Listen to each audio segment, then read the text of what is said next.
Welcome to Poly Psychology. I hope you all are doing good. So, if you're new to this channel, then please consider subscribing it.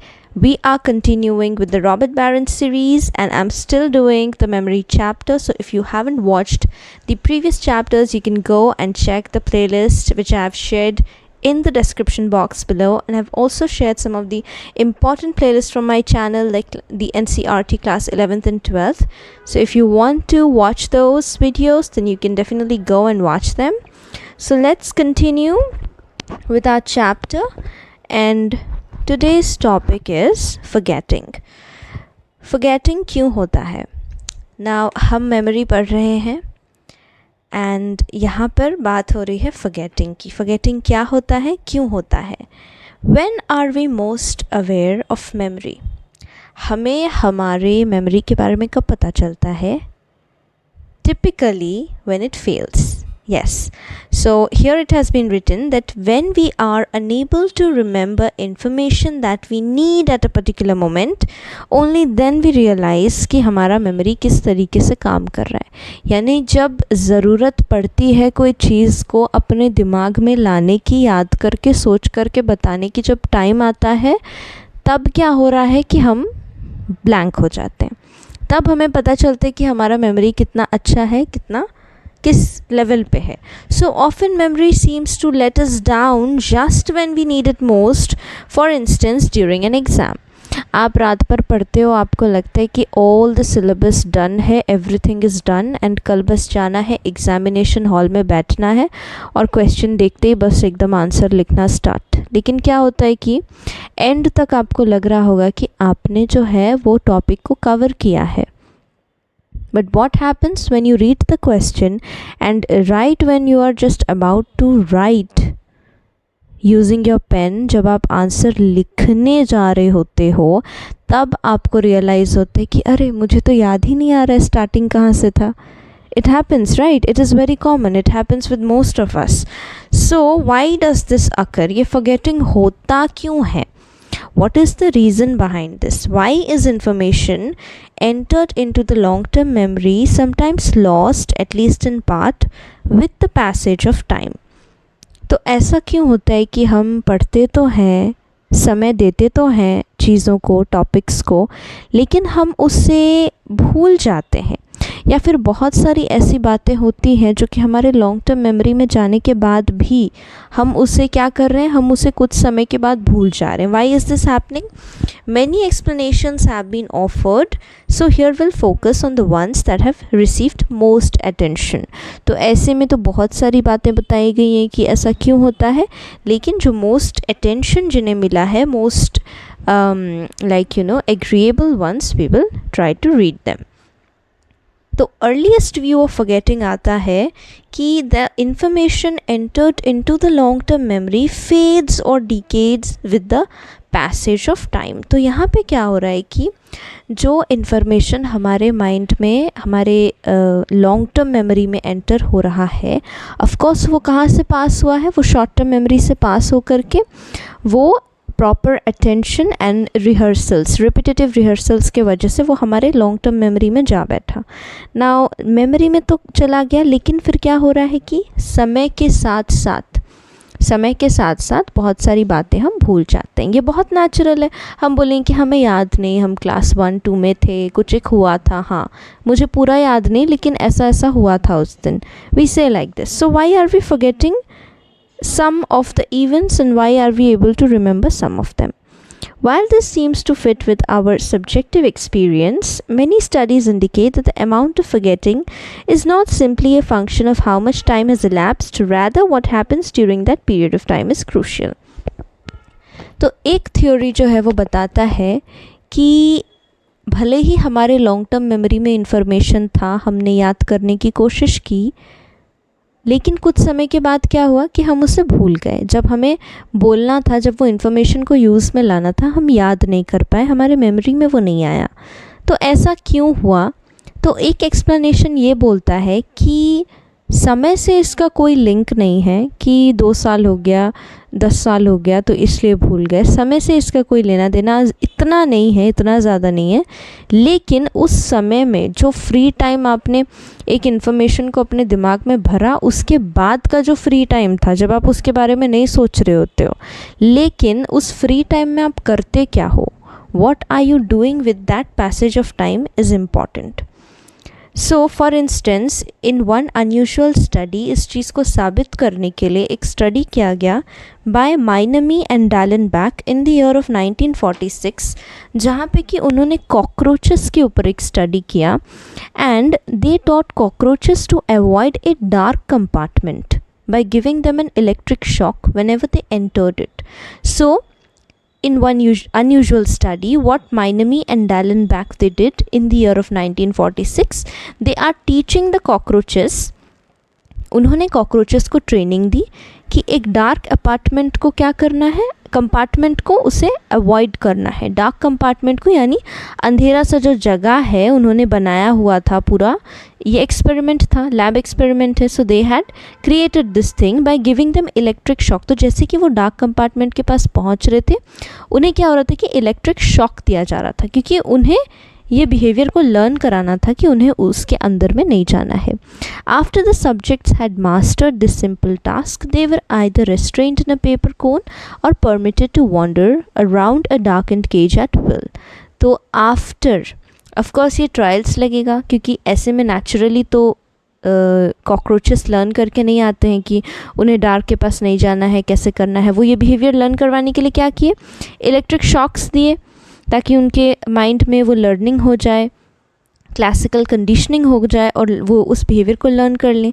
उसके बाद जब cockroaches ने ये behaviour को learn कर लिया, they have mastered this simple task, उन्हें 2 conditions दिया जाता है। ग्रुप ए को क्या करते हैं कि एक पेपर कोन में वो रिस्ट्रेन कर देते हैं, यानी कि वो एक पेपर कोन में ही घूम सकते हैं, वो बाहर नहीं निकल सकते। और दूसरे वाले जो होते हैं वो अंधेरे से केज में घूमते हैं। ग्रुप बी जो है वो अंधेरे केज में रहता है, वो उसने भी शॉक खाया, इसने भी शॉक खाया, दोनों ग्रुप्स ने शॉक खाया है। And then they are separated in group A and group B. Group A को क्या कर रहे हैं, पेपर कोन में भर दे रहे हैं, ग्रुप बी को डार्क एंड केज, अंधेरे से केज में उन्हें घूमने के लिए छोड़ दे रहे हैं। रिजल्ट ने इंडिकेट किया कि the insects permitted to move, they showed more forgetting over a given period of time than those who were restrained. तो जिन्हें हम रेस्ट्रेन करके रखे थे पेपर के कोन में, वो लोग क्या किए, वो लोग बिहेवियर को जल्दी भूले नहीं, उन्हें वो शॉक याद था। और जब वापस से उन्हें उस चीज़ से स्टिमुलस को उनके सामने लाया गया, यानी वापस से वो सीन क्रिएट किया गया, तो वो क्या किए, वो बिहेवियर लर्न किए थे, तो वो जल्दी उस डार्क कंपार्टमेंट के पास नहीं जा रहे थे। लेकिन दूसरा ग्रुप जो था, जो डार्क केज के अंदर घूम रहा था, उसके बिहेवियर में क्या चेंजेस आया कि वो भूल गया। वो वहाँ पे तो घूम रहा था ना, वो उसको जब पढ़ाया जा रहा था या जब सिखाया जा रहा था कि डार्क कंपार्टमेंट के पास नहीं जाना है, तब इलेक्ट्रिक शॉक लगा। लेकिन कुछ समय में उसको इलेक्ट्रिक शॉक लगते ही उसे वही अंधेरे में घूमने के लिए छोड़ दिया, तो तब क्या हुआ कि वो डाइल्यूट हो गया, वो चीज़ उसके दिमाग से निकल गया।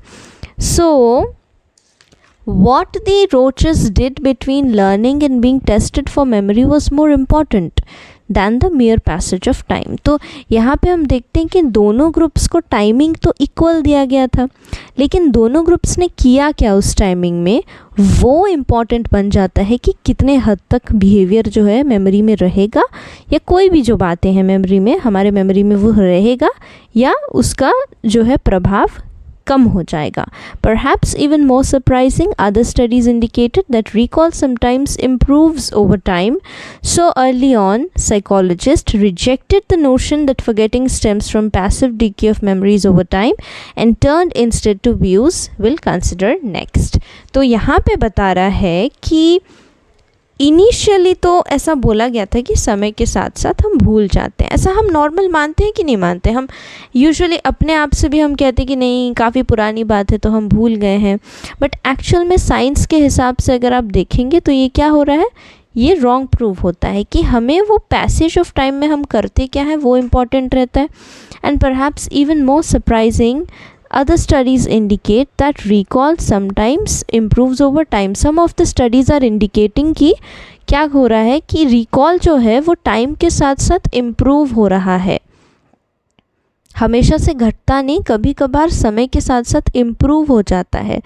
तो हम यूजुअली हमेशा से जैसा इनिशियली बोल रहे थे कि टाइम के साथ ही फॉरगेटिंग हो रहा है, इस व्यू को हम रिजेक्ट करते हैं।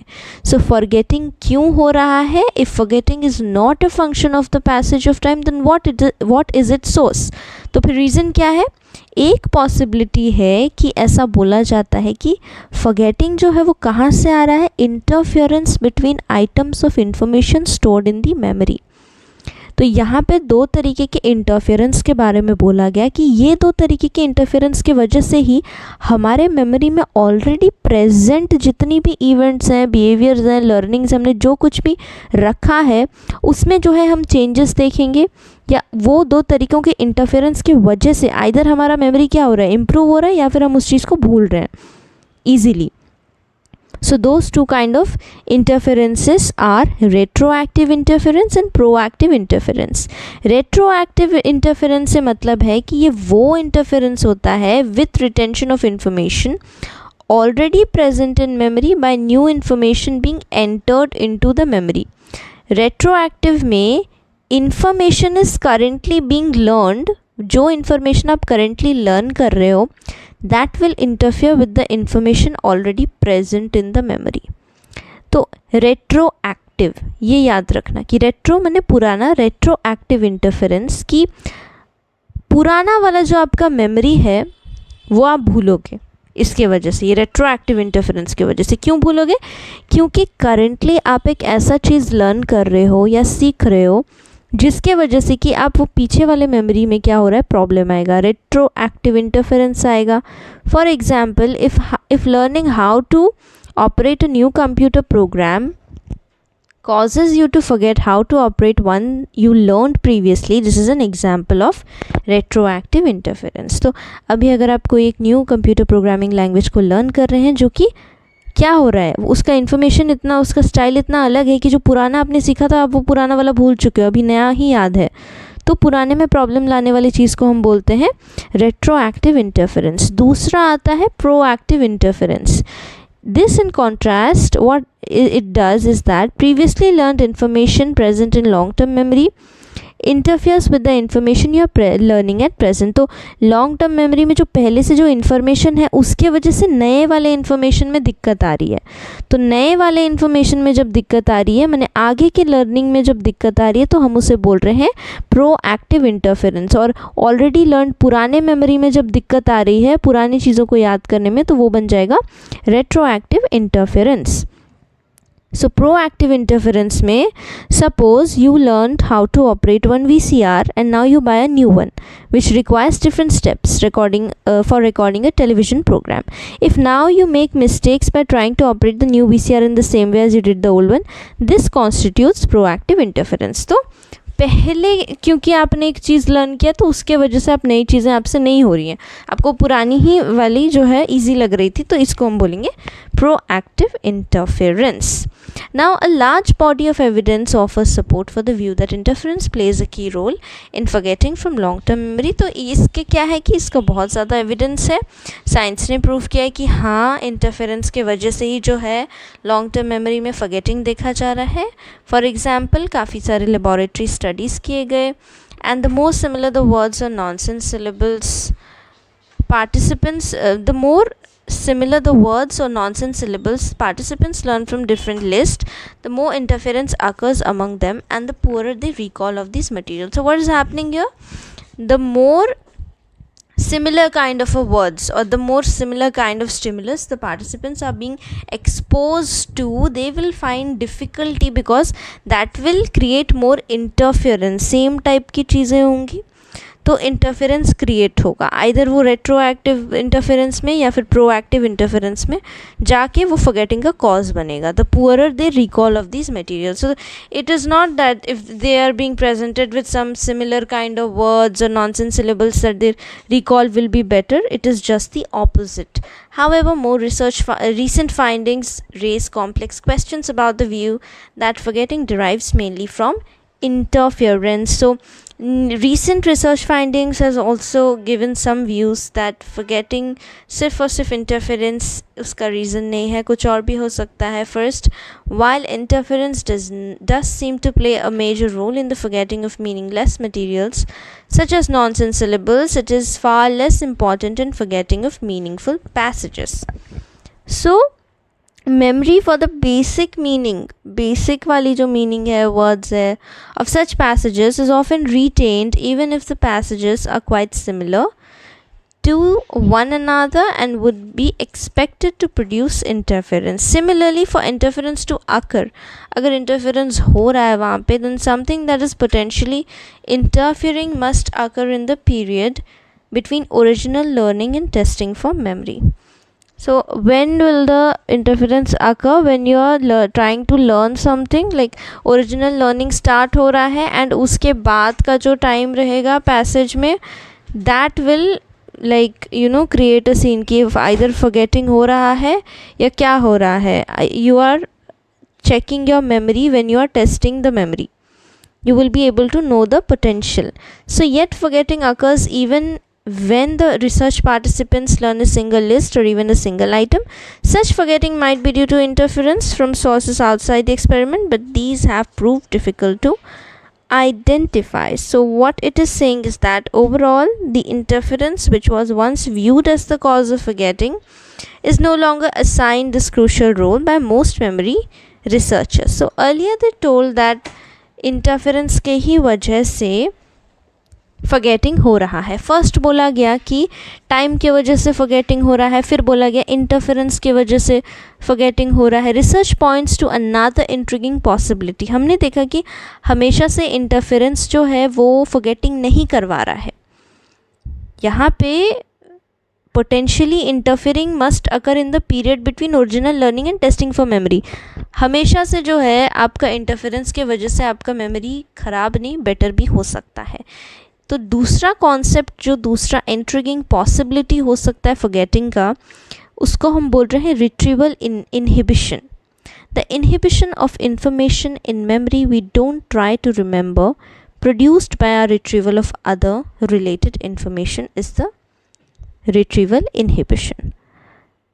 So suppose the example given in the book says, suppose you are asked to remember the names of all the 50 states in the US. यहाँ पे बोल रहा है कि अगर आपको कोई बोलेगा कि आप यूएस के सारे 50 स्टेट के नाम याद कीजिए, तो कितने आप याद कर सकोगे एकदम करेक्टली. नाउ इंस्टेड दूसरा क्वेश्चन इमेजिन, दूसरा सीन इमेजिन करने बोल रहा है कि आपको उसमें से 25 ऑफ द स्टेट्स दिया गया है नाम and you are allowed to study them. आपको पूरा वो स्टेट के बारे में स्टडी करने को कहा गया. Now question arise, would that help you remember the remaining ones. अगर आपने वो 25 को अच्छी तरह से स्टडी कर लिया तो क्या आप बाकी के 25 को याद कर सकोगे. कॉमन सेंस बोलेगा कि हाँ, लेकिन रिसर्च जो है using procedure similar to these indicates, क्या इंडिकेट कर रहा है कि आप वर्स करोगे, एकदम गलत करोगे. Studying half the states would actually reduce your overall performance. Now the big question is why? Because psychologists explain this seemingly paradoxical finding as follows कि जब हम कोई भी इंफॉर्मेशन को मेमोरी में घुसाने की अटेम्प्ट कर रहे हैं, हम क्या करते हैं कि we may recall the items we seek but at the same time generate inhibition of other items that we don't try to remember. As a result, these other items become more difficult to remember in the future. So when you study the names of 25 states, मतलब एक को घुसाने के लिए हम space बनाते हैं तो हम दूसरी चीज़ों को हटा रहे हैं यहाँ पे. So when you study the names of 25 states, you generate inhibition that blocks recall of the other 25 states. Okay. एक को घुसाने के लिए हम एक चीज़ को मेमोरी में एंटर कराने के लिए हम जगह बनाएंगे और बाकियों को हम हटाते जाएंगे ताकि हमें इतना ही जितना हमारे सामने दिया गया उसको हम अच्छी तरह से याद कर सकें. So this is the reason. In short, the act of retrieval itself can cause forgetting, not of the information you recall but of other related information. So ये इन्फॉर्मेशन जो आप घुसाने की कोशिश कर रहे हो अपने दिमाग पे, वो क्या होगा कि वो अफेक्टेड हो जाएगा. और जब आप उस चीज़ को याद करोगे, the act of retrieval itself can cause forgetting. जब उस चीज़ को सरफेस पे लाने की कोशिश करोगे, याद करके बोलने की कोशिश करोगे, तब आप भूलोगे. This phenomenon is known as retrieval inhibition, and its occurrence has been observed in several experiments. The results of these investigations suggest that inhibition produced when we actively try to retrieve information from memory play an important role in forgetting. So retrieval के वजह से ही आपको forgetting भी हो सकता है. So this was all for this video. We can continue the next topics in the next video. Thank you for watching.